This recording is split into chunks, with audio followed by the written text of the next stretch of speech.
The name the FBI has been searching for might already be sitting inside a prison cell. That's not my theory. That's what a retired NYPD sergeant who commanded the Bronx Cold Case Squad just said. And the reason he believes this could change how this entire case gets solved. Starting now. It's day 67. Nancy Guthrie has been missing for more than 2 months. No suspect has been named, no arrest has been made. The family has put up more than $1.2 million in reward money, and not a single useful tip has come in. Ransom notes keep showing up at TMZ, contradicting themselves, demanding Bitcoin, claiming she's dead, then claiming she was seen alive.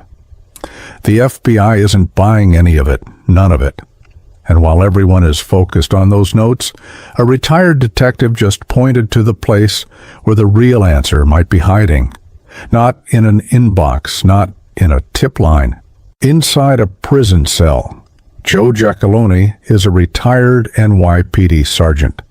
But he wasn't just any sergeant. He was the commanding officer of the Bronx Cold Case Squad. He ran the NYPD Homicide School. He received the Department Medal of Valor. He spent more than 20 years solving the kinds of cases that everyone else had given up on. He's now a professor at John Jay College of Criminal Justice and the author of a textbook that the state of New Jersey requires for police promotional exams. When this man talks about how cases get solved, you listen. And what he said about the Nancy Guthrie case stopped me in my tracks. Because nobody else is talking about this, he said the tip that finally breaks this case wide open won't come from a witness standing on the sidewalk. It won't come from a ransom note sent to TMZ. It won't come from a neighbor who suddenly remembers something they saw 2 months ago.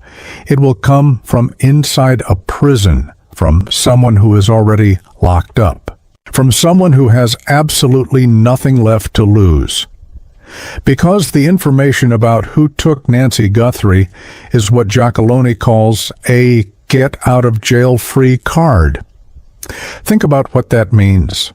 Right now, somewhere within 100 miles of Tucson, there are people sitting in cells who know things.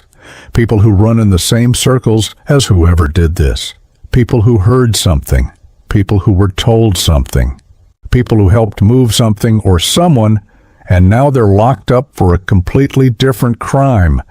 And every single one of them is carrying a piece of information that could cut years off their sentence. The name of whoever took Nancy Guthrie is worth more than money to these people. It's worth freedom. And for someone staring at years behind bars, freedom is the one thing no amount of reward money can compete with. $1.2 million means nothing when you can't leave your cell to spend it. But a reduced sentence, a transfer, an early release, that changes everything. Giacalone laid out exactly how this should work. And the strategy is more aggressive than anything we've heard from law enforcement so far. He said investigators need to interrogate every single person arrested within 100 miles of the crime scene. Not just people connected to the case. Not just people who match a profile. Everyone, every arrest, every booking, every intake. Because in his experience, the person who cracks a case like this is rarely someone you'd expect. It's someone who got arrested for something unrelated. Someone sitting in a cell during their first week when they're scared, when they're desperate, when they're most willing to trade what they know for a way out. He also recommended that investigators bring in the DEA. Why? Because Tucson sits 70 miles from the Mexican border. And we already know that one of the ransom notes claimed Nancy was taken to Sonora, Mexico. Whether that note is real or not, the proximity to the border means federal agencies with cross-border reach need to be at the table. Giacalone is calling for an international cold case task force, not just the FBI, not just local detectives, everyone. And then he said something that hit hard. There comes a point you have to go and shake the trees and create your own leads.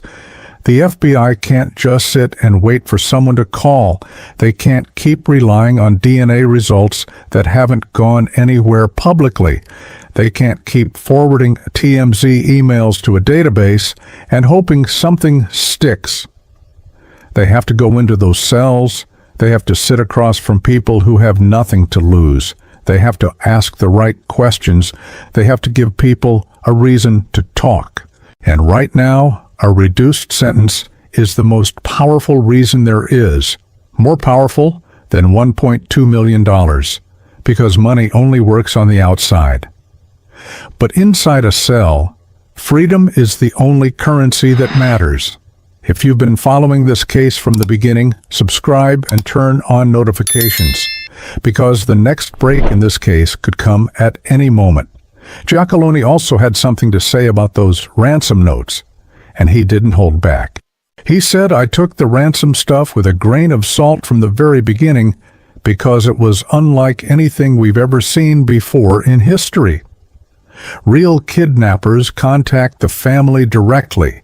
They don't send Bitcoin demands through entertainment media. They don't write to TMZ. They don't contradict themselves from one note to the next."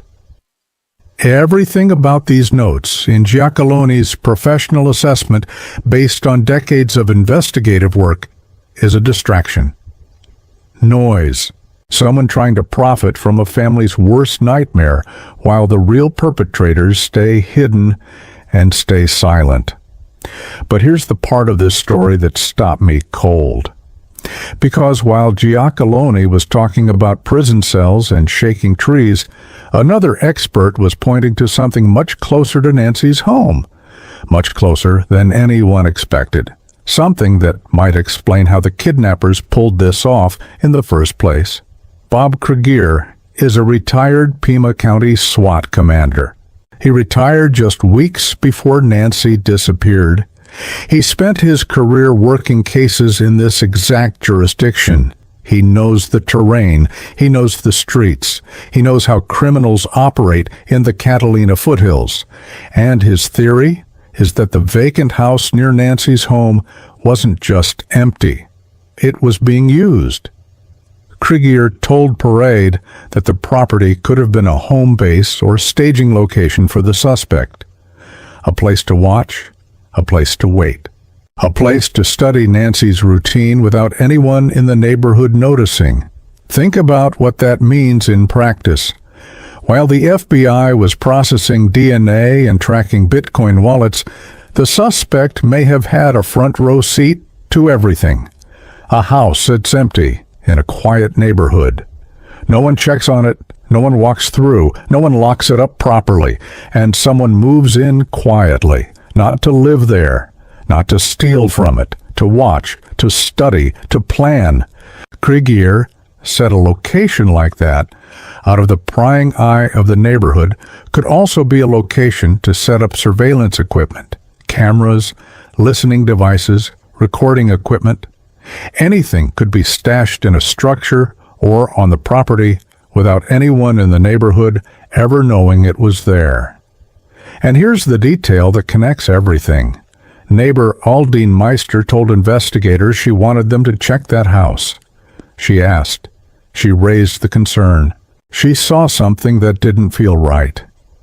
And we already know she saw a strange man walking the neighborhood 2 weeks before Nancy vanished. A man who didn't fit. A man who she believes was one of 2 or 3 kidnappers. Now put it all together. 3 reconnaissance visits to Nancy's home in January, a Wi-Fi jammer that disabled every camera on the street, back doors propped open from the inside, a masked suspect with a full backpack caught on a doorbell camera, and right next door, a vacant house that could have been the command center for the entire operation. This wasn't someone who showed up on a random night and got lucky. This wasn't opportunistic. This was methodical. Someone set up camp next door, watched Nancy come and go, learned when she was alone, learned when the lights went off, learned which doors were unlocked, and waited for the perfect moment. The house next door gave them everything they needed. time, cover, and patience. And now, 67 days later, the people who did this are still out there. Or maybe some of them aren't. Maybe some of them already got picked up for something else, a drug charge, a robbery, a parole violation, and now they're sitting in a cell with a secret that's worth more than anything else they've ever carried. The name, the face.